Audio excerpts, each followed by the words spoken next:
여러분 안녕하세요. 한식 디저트 실습 2주차 시간이 돌아왔습니다. 계속 온라인으로 여러분들을 만나고 있는데요. 아마도 다음 주에는 별일이 없으면 우리가 대면으로 볼 수 있을 것 같아요.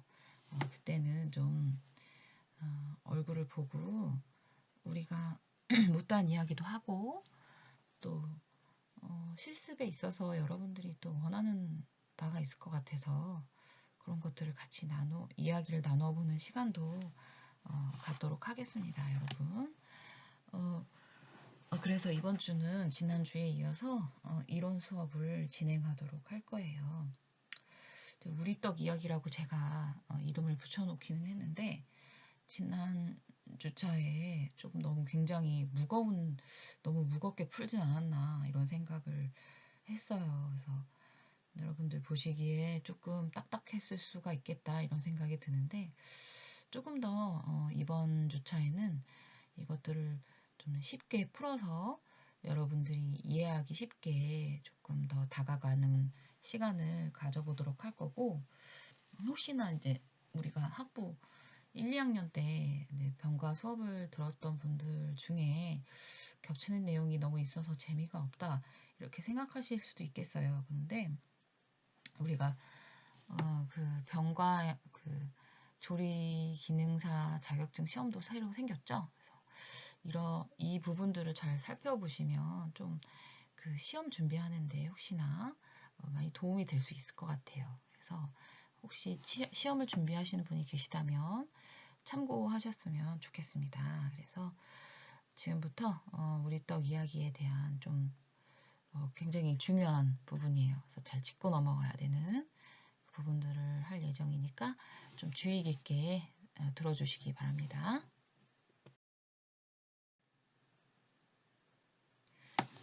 자, 그럼 먼저 내용을 보시겠는데요. PPT 내용을 여러분 보시면 될 것 같고요. 우리 교재에도 이제 나와 있는데 좀 더 이거는 쉽게 얘기를 해놓은 거라서 제가 올려드리는 PPT 자료를 같이 그냥 보면서 줄치면서 보면 될 것 같아요. 그쵸? 자, 먼저 나눔의 떡이라는 표현이 있어요. 떡이라는 거는 우리가 만들 때 목적이 있어요. 그냥 먹고 싶으니까 뭐 해야지 이런 목적보다는 뭔가 굉장히 좋은 일이 있거나 뭔가 나눠야 될 때 많이 해요. 뭐 잔치, 예를 들어서 결혼식, 돌, 100일, 그리고 뭐 결혼식 막 엄청 이런 때에 굉장히 기쁜 날 그 기쁨을 함께 하기 위해서 함께 나눌 수 있는 아이템이 바로 떡이었거든요. 그리고 막 싸주기도 굉장히 편하고, 그리고 이게 후식도 되지만 어떻게 보면 굉장히 든든해요. 그래서 먹으면 밥이 될 수도 있거든요. 그래서 나눔의 떡이라는 표현을 많이 쓰고 1년 12달 만들어 먹죠. 맞아요. 그리고 우리 생각해보면 떡 자주 먹어요. 언제 먹냐면 요즘에는 떡볶이요. 맞아요. 떡볶이 먹을 때 무심코 먹었던 그 빨간 떡볶이가 떡이었어요. 그쵸? 그래서 굉장히 생각보다 우리 가까이에 떡이 존재하고 있는데 많이 잊고 살지 않았나 이런 생각이 들곤 합니다. 그래서 여러분들 이번 시간을 통해서 굉장히 우리 가까이에 어딘가에 존재하고 있었는지를 한번 돌아보는 시간을 또 가질 수 있을 것 같아요. 자, 그러면 우리가 어떤 이런 학문적으로 뭔가에 다가갈 때 굉장히 중요한 게 있는데 그게 뭐냐면은 데피니션이에요. 데피니션, 그러니까 정의. 어떤 단어에 대한 정의를 잘 설정해 놓지 않으면 중간에 굉장히 어려워져요. 그래서 도대체 떡이라는 게 어떤 걸 말하는 건지, 그리고 어떻게 표현할 수 있는지, 그 어원은 어디서 왔는지 한번 보도록 할게요. 여기 첫 번째 줄 읽어보시면 떡이라는 것은 곡식을 가루내서, 맞아요, 곡식을 역사에서 보면은 막 청동기 시대 막 이런데 뭐 탄화미 이런 것들이 발견이 되고 시루 이런 거 발견이 되고 아궁이 이런 게 발견이 되죠. 그래서 그게 뭘 뜻하냐면 어떤 곡식을 농사를 지었고 곡식을 가공을 해서 뭔가 익혀서 먹었다라는 걸 알 수가 있어요. 그래서 떡이라는 거는 곡식을 가루 내서 찌거나 삶거나 기름으로 지져서 덩어리로 만드는 음식을 통틀어서 이르는 말이에요. 그러니까 뭔가 왜 이거를 이렇게 가공을 했냐. 그냥 맨쌀을 그냥 먹었더니 너무 소화가 안 되고 배가 아프고 힘든 거예요. 그래서 이거를 가루를 냈어요. 그래서 가루를 내서 그냥 먹어봤더니 그래도 배가 아픈 거예요. 그래서 이거를 뭔가 가열을 해서 익힌 거죠. 그래서 다시 덩어리로 만들었어요. 왜냐하면 먹기 쉽게. 그랬더니 너무 소화도 잘 되고 살도 찌고 키도 크는 그런 음식이 된 거예요. 네. 그래서 떡이라는 것은 그렇게 얘기할 수 있고 표현은 여기 보시면 떡병자를 쓰거나 그다음에 편편할 편자. 이거는 잠깐만요. 여기서 보면은 병이라는 거는 떡병자잖아요. 근데 이 편자는 편편할 편자를 썼거든요. 왜 이렇게 편편하게 만들었냐면 우리는 제사나 차례를 지내죠. 그러면서 이런 높은 굽이 있는 그릇에 이걸 차곡차곡 쌓게 돼요. 근데 이게 동그래갖고 굴렁굴렁굴렁 동글동글 굴러다니면 쌓기가 어렵죠. 그래서 편편하게 만들고 그리고 떡의 특성상 이게 익으면서 이렇게 퍼지는 특성이 있죠. 그래서 반듯하게 편으로 만들어서 고였기 때문에 편편할 편자를 썼고요. 그 다음에 떡고자예요. 떡고자 이렇게 쓸 수 있어요. 그래서 편, 고 이 세 가지 말로 표현을 하게 됩니다.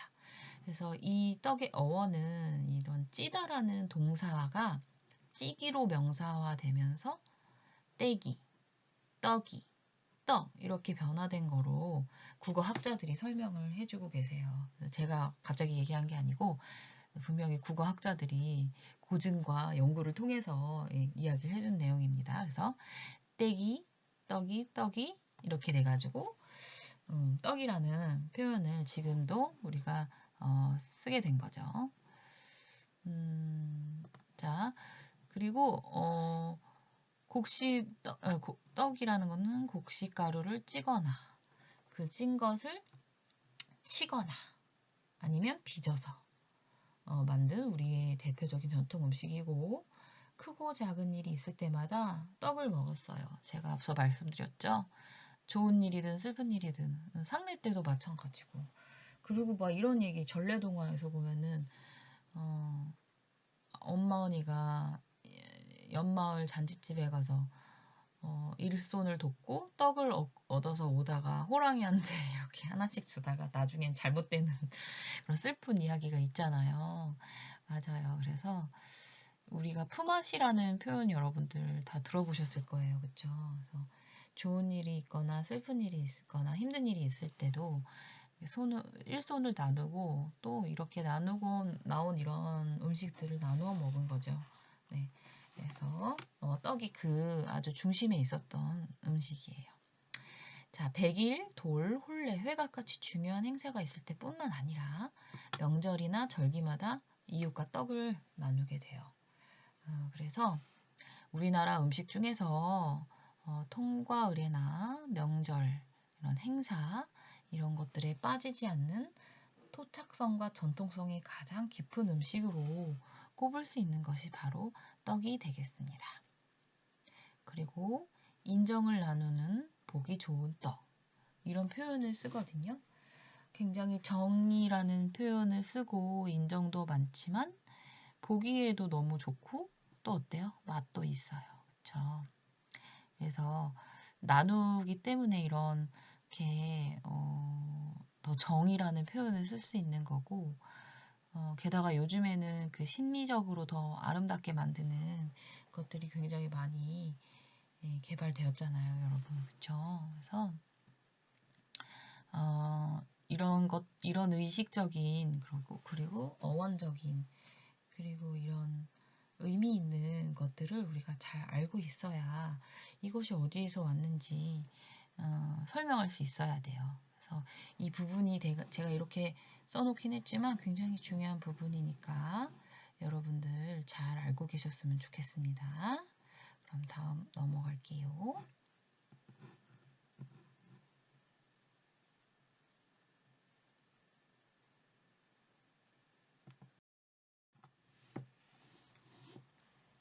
자, 그러면 떡의 종류에 대해서 알아보도록 할 건데요.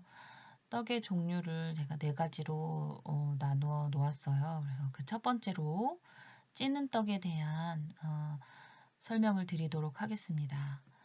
찌는 떡은 말 그대로 찌는 거예요. 근데 어디다 넣고 찌나요? 그냥 쌀가루에다가 물을 띡 줘가지고 그냥 어떻게 할 수는 없는 거잖아요. 그래서 어디에다 쪄요? 맞아요. 시루에다가 찌게 돼요. 형광펜 잠깐만요. 시루. 여러분 시루를 보신 적이 있을 거예요. 어디서 보냐면 요즘에는 화분처럼 생겼죠. 그 질시루라고 하는데요. 특히 질시루는 그 약간 흙으로 빚었기 때문에 항아리처럼 숨 쉬는 그런 특성이 있어요.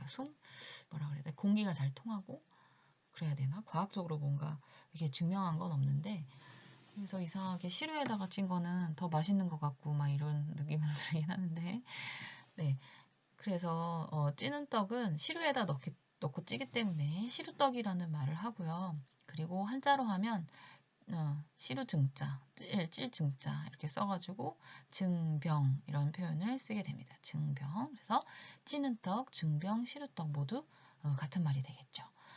근데 찌는 떡은 그냥 찌는 떡만 있는 게 아니고 2가지로 분류를 할 수가 있어요. 그래서 설기떡과 그다음에 켜떡. 설기떡은 뭐냐면 한 무리로 짓는 그러니까 뭐게 뭐라 그래야 되나 구획을 나누지 않고 그냥 한 덩어리로 찌는 거를 설기떡 그래서 무리병이라는 표현을 써요. 그런데 그렇게 하지 않고 뭔가 뭘 이용해서 켜를 나눠요. 칸을 나눈다는 뜻이에요. 뭘 이용하죠? 맞아요. 고물을 이용해서 켜를 나누게 돼요. 그래서 이 켜떡은 여러분들이 많이 알고 있는 붉은파 시루떡 우리가 할 거 붉은파 시루떡, 단호박편, 커피파 시루떡 이런 거 같은 켜를 나누는 거를 켜떡이라고 할 수 있겠어요. 자, 그래서 시루떡, 증병은 국물을 가루로 만들어 시루에 앉히고 솥 위에 얹어 증기로 쪼내는 거. 그죠? 그거를 바로 증병, 시루떡이라고 하고 이 시루떡에는 설기떡과 켜떡이 있다고 말씀을 드렸죠. 설기떡은 그냥 쌀가루에 물을 줘요. 그래서 물을 내린다는 표현은 쌀가루에 물을 넣고서 체에다가 친 거를 물을 내렸다고 표현해요. 물 내리기. 그래서 물 내리기를 하고 고물을 사용해요? 사용하지 않아요? 맞아요. 고물을 사용하지 않고 만들어 켜가 없어요. 그래서 한 덩어리가 되게 찐떡이고 무리병이라고 흰무리병, 흰무리 뭐 이렇게 옛날 고서에 써 있거든요. 흰무리 그럼 백설기를 뜻해요. 근데 여기에다 콩을 섞으면 콩설기, 감을 섞으면 감설기, 쑥 섞으면 쑥설기, 그리고 여러 가지 과일을 섞으면 잡과병 이렇게 표현할 수가 있습니다. 그리고 켜떡은 쌀이나 맵쌀이나 찹쌀을 가루로 만들어서 고물을 먼저 쌀가루, 고물, 쌀가루 이렇게 켜를 만들어 놓는 거예요. 근데 이걸 왜 이렇게 켜를 굳이 여러 켜를 찌냐면 지금은 그냥 대나무 찌개에다 이렇게 한 켜씩 찌지만 옛날에는 어땠어요? 시루가 이렇게 깊죠? 그래서 여기다가 한 켜만 이렇게 찌면 너무 작은 떡 하나밖에 안 나와요. 그러니까 여러 켜를 위에다 계속 얹히는 거죠. 그러면 한 번에 여러 켜를 만들 수가 있거든요. 근데 사실은 시루가 진짜 어마무시하게 큰 것들이 많았어요. 그러면 여기 맨 밑에 있는 떡은 좀 약간 물에 젖어요. 증기를 너무 많이 쏘여가지고. 근데 그것도 뒀다가 먹고 그래요. 하나 버리지 않고. 그래서 고물 같은 경우에는 붉은팥, 커피팥, 동부팥, 녹두, 깨 여러 가지 다양한 것을 이용해서 고물로 만들 수 있고요. 이런 쌀가루에 꿀이나 서기버섯가루, 순검초가루, 감가루, 숭화가루, 송깃가루 같은 이런 전통 재료를 사용을 하는데 이게 굉장히 기능성 식품이죠. 우리 또 코로나 때문에 기능성 식품 소비가 어마어마하게 늘었어요. 그래서 이런 전통 음식에서 기능 재료를 굉장히 많이 찾아볼 수가 있거든요. 예를 들어서 여기 송화가루 같은 거, 송화가루 아시죠, 여러분? 그 소나무의 화분, 그 노란색. 이게 굉장히 비타민이 굉장히 풍부해서 감기 이런 거 예방할 수가 있고, 송기가루 같은 경우는 약간 당, 당 잡아준다는 결과가 있거든요. 당. 소나무 속껍질을 송기라고 하는데, 그래서 이게 원래는 구황식 작물이었어요, 옛날에. 먹을 게 없어서 막 산에 올라가서 나무 껍데기 100개 먹었다 이런 얘기 있잖아요. 그게 바로 그 소나무 속껍질인 송기를 뜻하거든요. 그래서 이런 게 되게 옛날에는 구황식이었지만 지금은 여러 가지 많이 먹어가지고 생긴 성인병들을 조금 완화시켜 줄 수 있는 기능성을 가진 재료로 굉장히 각광받고 있어요. 그러면서 천연 색소가 될 수도 있어요. 얘네들이 그죠? 순금촉가루도 마찬가지고. 그래서 굉장히 유익하죠. 그래서 찌는 떡, 시루떡을 좀 더 보면 시루에 찔 때 찹쌀가루 켜만 올려서 찌면 김이 잘, 아까 증기로 찐다 그랬잖아요. 그래서 김이 잘 안 올라서 익지를 않아요. 그러니까 찹쌀가루와 맵쌀가루에 켜를 번갈아 앉혀서 예를 들어서 붉은파 시루떡을 찌는데 찰떡, 매떡을 다 찌고 싶단 말이에요. 그러면 여기 매떡, 찰떡, 매떡, 찰떡 번갈아서 이렇게 앉혀야지. 켜떡에 해당되는 이야기예요. 이것도 무리병은 안 된다 그랬죠. 그래서 번갈아 가면서 찌지 않으면 김이 오르지 않아서 앉힐 때 보면은 먼저 고물을 깔고 맵쌀가루, 고물, 찹쌀가루, 고물 뭐 이렇게 번갈아 가면서 앉아서 쪄야 됩니다. 이게 지금 무슨 말인가 싶은데 제가 나중에 수업할 때 설명을 드리면 여러분들이 그때 그게 그 말이었구나 이게 이해가 될 거예요. 그래서 기타로 이제 설명할 수 없는 설기떡이나 켜떡이라고 설명할 수 없는 건 기타로 묶었거든요. 그 중에 하나가 증편, 증편 여러분 왜 술떡이라고 하는 그래서 쌀가루에 막걸리를 넣어갖고 부풀려서 찌는 거예요. 그걸 증편이라고 하고 상하병이라는 떡도 제가 문화론 하면서 좀 알려드린 적이 있는데 밀가루를 발효시켜갖고 찐빵처럼 지금 겨울에 먹는 호빵 마냥 그렇게 만든 거.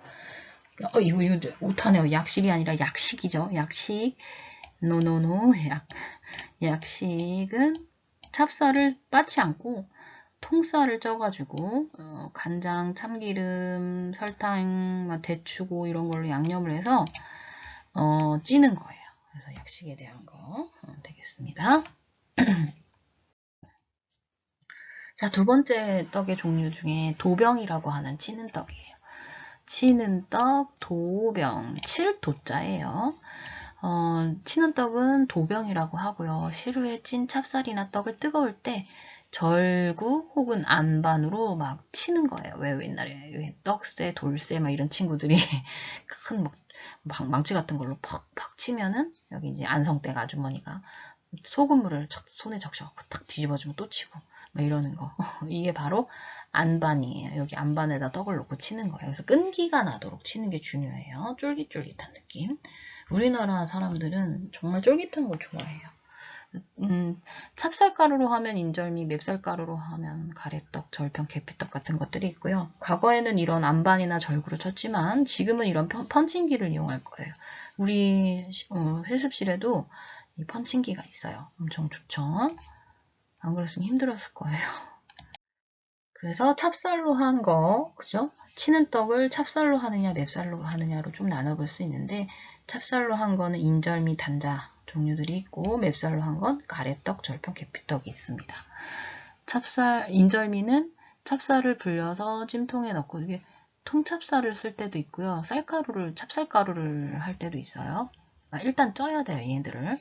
그래서 막 쳐요. 그래서 적당한 크기로 썰어가지고 고무를 묻히면 인절미를 만드는 거죠. 요즘 단자라고 하는 거예요. 둥글 단자예요. 둥글둥글하게 조그맣게 만드는 거거든요. 찹쌀가루에 물을 주고 찌거나 반죽해서 반대기를 만들어서 끓는 물에 삶거나 쪄서 친 다음에 친 후 적당한 크기로 빚거나 썰어 고무를 묻혀서 만듭니다. 쑥구리 단자, 서기 단자, 대추 단자 이런 단자들이 많은데 굉장히 고급스러운 고무를 많이 묻혀요. 잣가루라든지 인절미보다는 좀 더 작고 맛이 강하고 그 다음에 예쁘고 고급스러워요. 자, 이제 맵쌀로 하는 도병을 보시면 가래떡. 맵쌀가루에 물을 줘가지고 물을 넣는다는 얘기예요. 시루에 쪄가지고 막 또 펀칭을 해요. 그 다음에 길게 막대 모양으로 만들면은 가래떡인데 손으로 만들지 않죠. 이건 전부 기계가 해줘요. 요즘 가래떡은. 그죠? 절편은 길게 이렇게 빚어요. 이렇게 똑같이 막대 모양으로 만든 다음에 여기 위에 떡살로 문양을 내는 거예요. 떡살 뒤에 사진 보여드릴게요.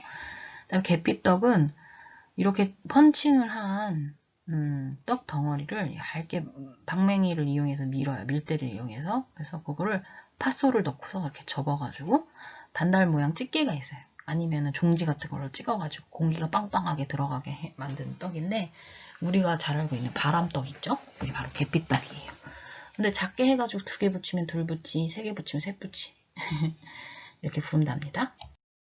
그래서 빚는 떡을 보면 말 그대로 빚는 떡이에요. 그래서 빚는 떡도 찹쌀로 하느냐 맵쌀로 했느냐 2가지로 나눌 수 있는데 찹쌀의 대표적인 빚는 떡은 경단이고 맵쌀의 대표적인 빚는 떡은 송편이에요. 그래서 경단은 찹쌀 가루나 수수가루 같은 거를 뜨거운 물, 더운 물도 아니에요. 끓는 물로 반죽해서 동그랗게 빚어갖고 삶아서 고무를 묻히는 거고 송편은 쌀가루를 끓는 물로 반죽해서 소를 넣어요. 콩이나 깨나 밤 넣고서 조개처럼 빚어서 시루에 솔잎을 깔고 쪘기 때문에 소나무 송자를 써서 송편인 거예요. 그래서 솔잎을 왜 깔았냐면은 이렇게 생각하면 돼요. 지금은 찜기가 이렇게 생겼지만 옛날에는 시루가 이렇게 생겼다고 그랬잖아요. 여기에 만약에 송편을 몇 개만 하나 5개 올려요. 그럼 더 이상 올릴 수가 없어요. 왜냐? 쪄지면서 익으면서 달라붙거든요. 그래서 사람들 어떻게 생각하냐면 솔잎을 막 깔아요. 그 다음에 또 올려 송편을 또 올리고 또 솔잎을 막 중간중간 막 또 얹어주고 그럼 안 달라붙어요. 다 익었을 때도. 그래서 되게 신기한 게 그 솔잎의 그런 향이나 이런 성분들이 또 송편을 빨리 쉬지 않게 도와줘요. 신기하죠. 네, 그래서 이렇게 사용할 수 있답니다. 그래서 빚는 떡, 찹쌀과 맵쌀로 나뉘고 찹쌀의 대표는 경단, 맵쌀의 대표는 송편이라고 하는데 어떤 사람은 경단을 삶는 떡이라고 표현하는 분도 있는데 우리는 그렇게 표현하지 않고요. 이렇게 합니다. 자, 그 다음에 지지는 떡이에요. 유전병이 아니고 기름 유자에 지질전자. 기름에다 지졌다. 기름에 지진 떡. 그렇죠? 찹쌀가루를 익반죽해서 모양을 만들어서 기름에 지지는 거죠. 종류로는 화전, 주악, 볶음이, 우찌찌 같은 게 있어요. 화전은 말 그대로 그죠? 철에 따라서 진달래꽃을 붙이느냐, 장미를 붙이느냐, 황국을 붙이느냐에 따라서 계절의 정취도 느낄 수 있고 진달래 화전, 장미 화전, 국화전 이렇게 표현할 수가 있는데 되게 특이한 게 국화는 꽃잎도 쓰지만 그 잎사귀 있잖아요. 잎사귀 초록색 그것도 같이 써요. 먹을 수 있어요. 자, 다 먹죠. 자, 그 다음에 주악. 주악은 조악이라고도 하는데 찹쌀가루 반죽에다가 물을 들여요. 치자나 뭐 대추 같은 걸로. 치자로 들이면 노란색, 대추로 하면 빨간색 되겠죠. 그래서 대추를 다져가지고 꿀로 반죽한 조그맣게 소를 만들어서 넣어가지고 송편 모양으로 빚어가지고 기름에 지져요. 그런 다음에 꿀에 재웠다가 쓰면은 주악이 되는데 웃기떡이라고 하거든요. 고명떡. 이게 왜 그러냐면 얘네들은 작고 예쁘기 때문에 이렇게 아까 막 시루에다가 막 편으로 찌는 떡 대부분이 찌는 떡인데 이렇게 편편하게 떡을 찌죠. 그래서 이렇게 다 찌고 나면 우리가 항상 음식에 고명을 올렸듯이 떡에도 고명을 올리는데 다른 거 생떡맞은 걸로 올리는 게 아니라 이렇게 웃기떡으로 올려요. 특히 화전, 주악, 부꾸미 같은 이렇게 유전병이나 아까 빚는 떡들 있죠. 작고 예쁜 떡들 이 위에다가 이렇게 고명처럼 올려주는 거예요. 그래서 고명떡 혹은 웃기떡이라고 표현을 합니다. 기억해 두세요.